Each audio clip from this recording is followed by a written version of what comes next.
अच्छा जी, ये बड़ा त्वचा के साथ सवाल पूछा जाता है कि स्टूडेंट वीजा का जो प्रोसेसिंग टाइम है इसको बूस्ट कैसे किया जाए, या बहुत ज्यादा लोग सवाल पूछते हैं कि मैंने इस तारीख को अप्लाई किया, मुझे अभी तक कोई जवाब नहीं आया।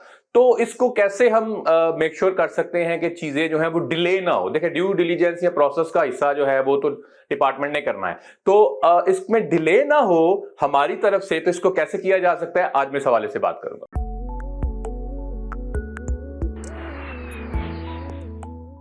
मेरा नाम नासिर नवाज है और मैं ऑस्ट्रेलिया में रजिस्टर्ड माइग्रेशन एजेंट हूं। इस चैनल को बनाने का मकसद यह है कि आप तक ऑस्ट्रेलियन इमिग्रेशन के हवाले से और स्टडी के हवाले से ऑथेंटिक गाइडलाइंस और न्यूज पहुंच सके।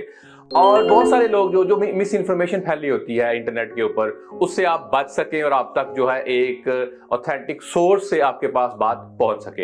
अच्छा, तो जो स्टूडेंट वीजा का प्रोसेसिंग टाइम है उसको बूस्ट कैसे किया जा सकता है या डिले होने से कैसे बचाया जा सकता है, तो इसमें जीदा जीदा जो नुकात हैं मैं उसके ऊपर बात करूंगा। मिसाल के तौर पे आप कर क्या सकते हैं, आपने जब वीजा अप्लाई किया तो वीजा अप्लाई करने के साथ प्रॉपरली आपने फॉर्म को फिल करना है और कोई भी चीज छोड़नी नहीं है।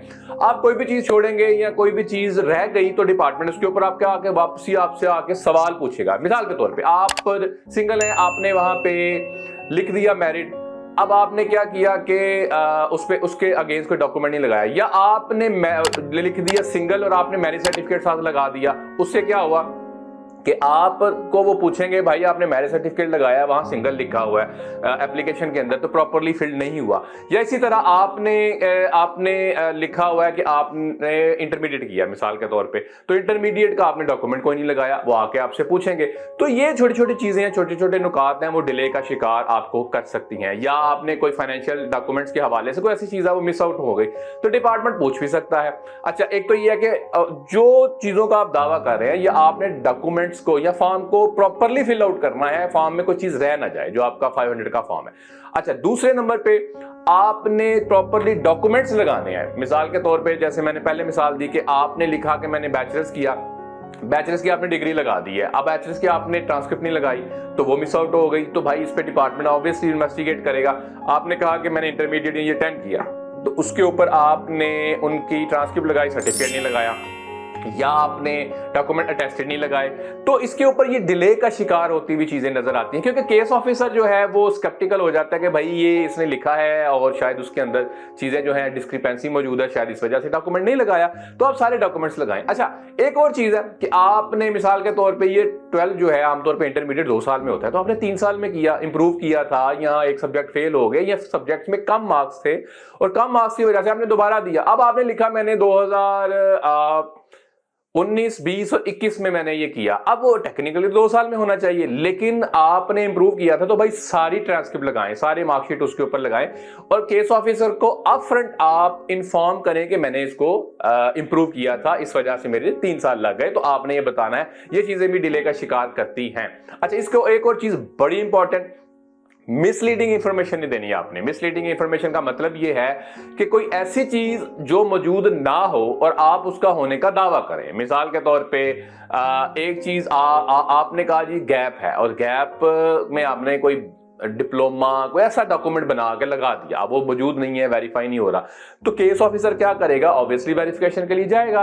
वेरिफिकेशन के लिए जब जाएगा उसको लगेगा ये मिसलीडिंग है, तो उसके ऊपर लेटर ऑफ नेचुरल जस्टिस दे देगा। अब वो डिले होने का शिकार, वो डिले हो रहा है, तो वो सारी चीजें जो है ये भी डिले करती हैं। इसके अलावा आपने अगर कोई मिसाल के तौर पर आपने गैप था, आपने कहा मैंने एम्प्लॉयमेंट की, आपने एप्लीकेशन में लिख दिया कि भाई मैंने एम्प्लॉयमेंट की है, अब वो एम्प्लॉयमेंट आपने एम्प्लॉयर का नाम भी दिया, आपने सारी चीजें लिखी, लेकिन आपने वो डॉक्यूमेंट नहीं लगाया, या डॉक्यूमेंट लगाया आपने उस पर सैलरी स्लिप भी नहीं लगाई, या आपने शायद रेफरेंस लेटर भी नहीं लगाया, या आपने ये नहीं बताया कि आपको सैलरी कैश आती थी या सैलरी आपको बैंक में आती थी, तो आपने कुछ भी नहीं लगाया।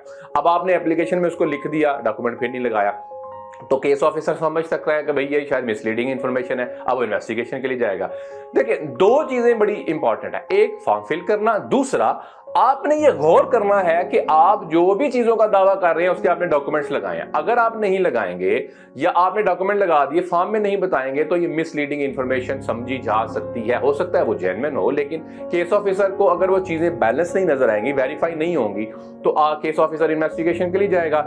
जब इन्वेस्टिगेट करेंगे तो उस पर टाइम लगेगा। ऐसा नहीं है कि उनको ये है कि आपने अप्लाई किया हुआ है तो इसको जल्दी जल्दी से करना है, उनको कोई जल्दी नहीं है, जल्दी आपको होती है। और अगर आपको जल्दी है तो आपने सारी चीजें बैलेंस्ड लिखनी भी है, बैलेंस प्रोवाइड भी करनी है। अच्छा, एक और चीज, आपने डॉक्यूमेंट्स को प्रॉपरली नेम करना है, डॉक्यूमेंट को प्रॉपरली नाम लिख के फाइल का देना है, प्रॉपरली फॉर्मेट में दे। मैं ये सजेस्ट करता हूं कि देखें, आपने पीडीएफ देना है और साथ आपने लिख देना है डॉक्यूमेंट का नाम। मिसाल के तौर पे आपका पासपोर्ट है तो आपने उस डॉक्यूमेंट का नाम लिखना है पासपोर्ट डैश एप्लीकेंट या पासपोर्ट डैश जो भी आपका XYZ आपका जो भी नाम है वो साथ लिखते रहे। अब केस ऑफिसर गया है, उसने डॉक्यूमेंट खोला, डॉक्यूमेंट का प्रॉपरली नाम लिखा हुआ है, प्रॉपरली स्कैन्ड है, 200 DPI पे कोशिश करें कलर स्कैन के ऊपर लेके जाए ताकि डॉक्यूमेंट को वो केस ऑफिसर ठीक तरीके से देख सके, इन्वेस्टिगेट कर सके।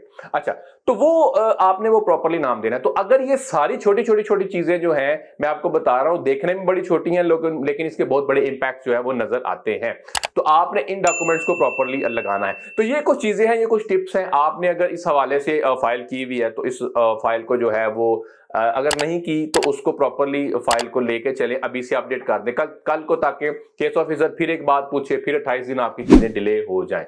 तो इन चीजों को साथ लेके चले। तो ये छोटी सी टिप्स है। अगर आपको ये वीडियो पसंद आई है, हमें सपोर्ट करने के लिए, हमारे चैनल को सपोर्ट करने के लिए सब्सक्राइब करें। Thank you.